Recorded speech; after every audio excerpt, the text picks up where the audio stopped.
I imagine she had between $50,000 and $100,000, but that is only a guess.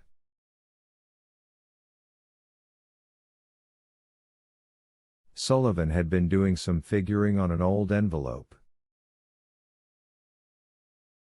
Now he picked up one of the handles of the chest and lifted it. Inspector Briggs watched him, but said nothing. "Sure is heavy," was Sullivan's only comment. "Just one thing more," Margaret said. "I'm sure Mr. Lewis will agree with me, and I know the family will. I'd be glad if that money went back to the banks, and now, today. Under police protection. It can all go to the First National and be counted there." Then she went out, followed very shortly by Johnny with his bag. The others remained for some time, having closed the door on me, and so again it was not until the afternoon papers came out that the Crescent as a whole learned that there was no gold to go back to any bank, that practically all the currency was gone, that most of the brown envelopes with their tapes contained merely scraps of the local newspapers, and that the canvas bags had been looted of their gold and carefully filled with lead weights.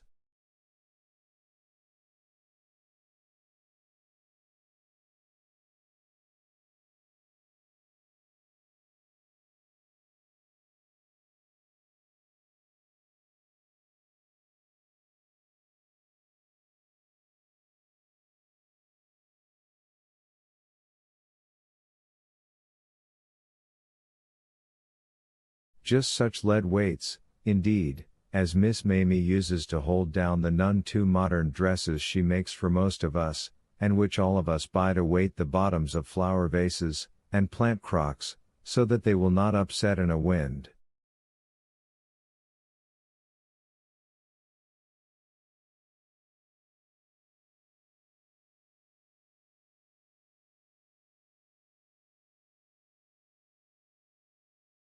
But I knew nothing of that morning. I went back home convinced that everything was all right, and that there was no need of the search George Talbot had suggested in No Man's Land.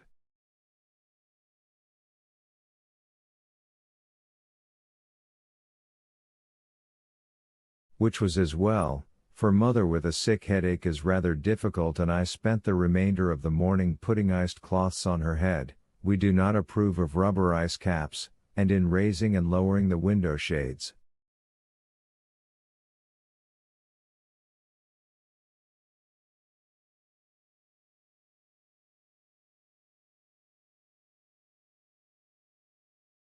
At 2 o'clock Dr. Armstrong, who is the Crescent doctor as Mr. Lewis is its attorney, came in and I sent him up to see her.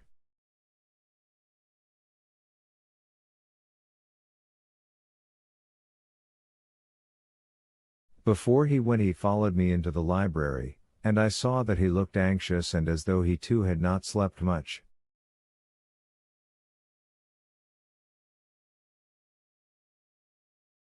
"It's a bad business, Lou," he said. "Any way you look at it. Matter of fact, this whole Crescent is bad business." "I don't understand, I'm afraid." "It's not hard to understand," he said testily. "It's neurotic, it's almost psychopathic. That's what the matter is. Outside of yourself and the Wellingtons, and even then Helen Wellington is not all she might be, there is hardly a normal individual in the lot of you.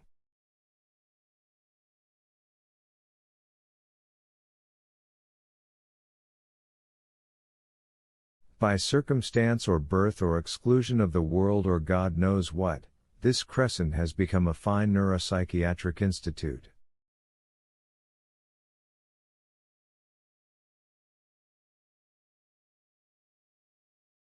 We are a little cut off, I agreed.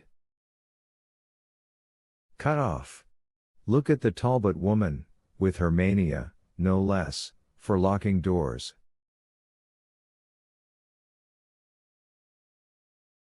Look at Lydia, suppressed within an inch of her life. Look at Laura Dalton. Look at your own mother. Is it normal for a woman to wear deep mourning and shut out the world because of the death 20 years ago of a man, of her husband?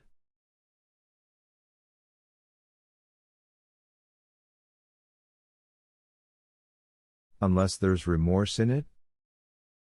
About 50% of these crepe-draped women are filled either with remorse or self-dramatization.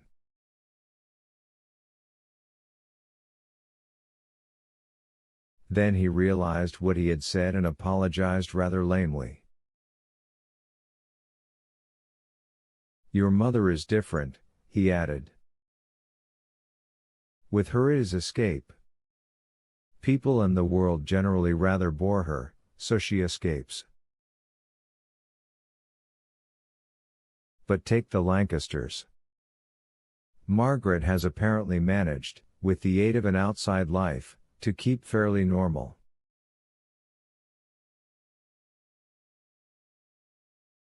Emily has been on the verge of a nervous breakdown for a year or two.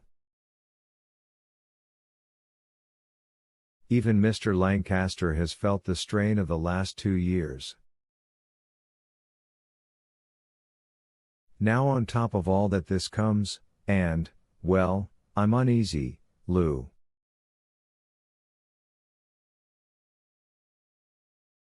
Something or somebody over there is going to blow up. I've been in and out of this crescent for 10 years, and it's, well, I've said what it is.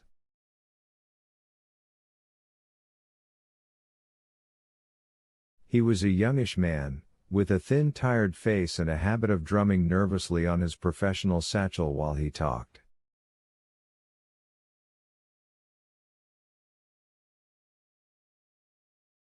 What do you mean by blow up, doctor? I asked. How do I know? Yell, scream, go crazy, escape. Take your choice, Lou, but keep normal yourself.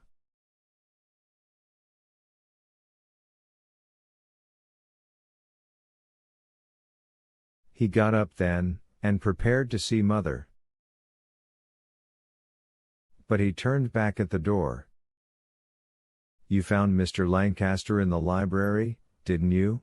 Well, what was your idea of the old gentleman's reception of the news? How did he take it?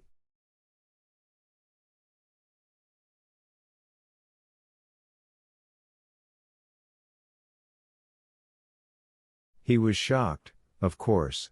He said very little, but he looked faint. He asked Emily if it was she who had found the body, and later on he asked if anyone had looked under the bed.